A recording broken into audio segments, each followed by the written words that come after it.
প্রায় ৮ বছর আগে এক ব্যক্তিকে ধারালো অস্ত্র দিয়ে কুপিয়ে খুন করার অভিযোগ ওঠে হিলি থানার জামালপুর এলাকার স্থানীয় রঞ্জন মাহাতো ও মনোরঞ্জন মাহাতোর বিরুদ্ধে। দীর্ঘদিন মামলা চলার পর এই মামলার রায় ঘোষণা করলেন বিচারক।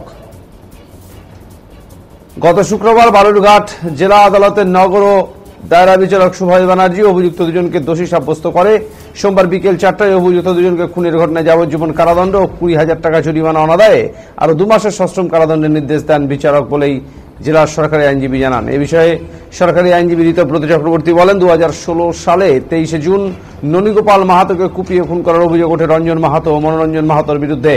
ঘটনার পরদিন এ নিয়ে হিলি থানায় খুনের অভিযোগ দায়ের করেছিল তার বাবা। সেই মামলা চলছিল বালুরঘাট জেলা আদালতের নগর দায়রা বিচারক সুভাষ ব্যানার্জির এজলাসে।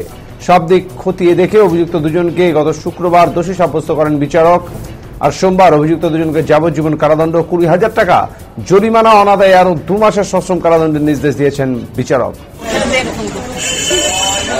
দাদা, আজ দুজন দোষী সাব্যস্ত হয়েছেন, বিষয়টা কি?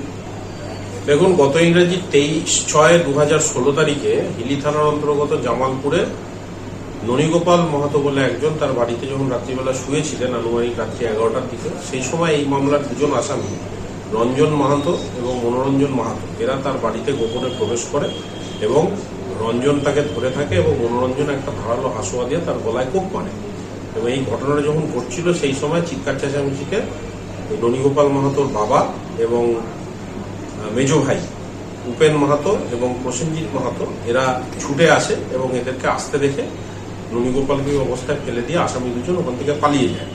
পরবর্তীকালে তাকে যখন বালুরঘাট হাসপাতালে নিয়ে আসা হয় তাকে ডাক্তারবাবু ব্রড ডেড ঘোষণা করেন এবং পরবর্তীকালে ৩ দিন পরে ২৪ তারিখে পরের দিন ২৪ তারিখে এই উপেন মাহাতো অর্থাৎ ননীগোপালের বাবা হিলি থানায় একটা লিখিত অভিযোগ দায়ের করেন রঞ্জন এবং মনোরঞ্জনের এগেইনস্টে এবং সেই ভিত্তিতে হিলি থানায় একটি মামলা রুজু হয় এবং পরবর্তীকালে আসামিরা অ্যারেস্ট হন এবং চার্জশিট হয় এই মামলায়। এই মামলায় কাস্টডি ট্রায়াল চলছিল এবং ট্রায়ালটা লন্ডন সেশন জাজ সুভাষ ব্যানার্জি সাহেবের এজলাসে চলছিল। আজকে লন্ডন কোর্ট আসামি রঞ্জন মাহাতো এবং মনোরঞ্জন মাহাতোকে আইপিসি ৩০২ ও ৩৪ ধারায় দোষী সাব্যস্ত করেছেন।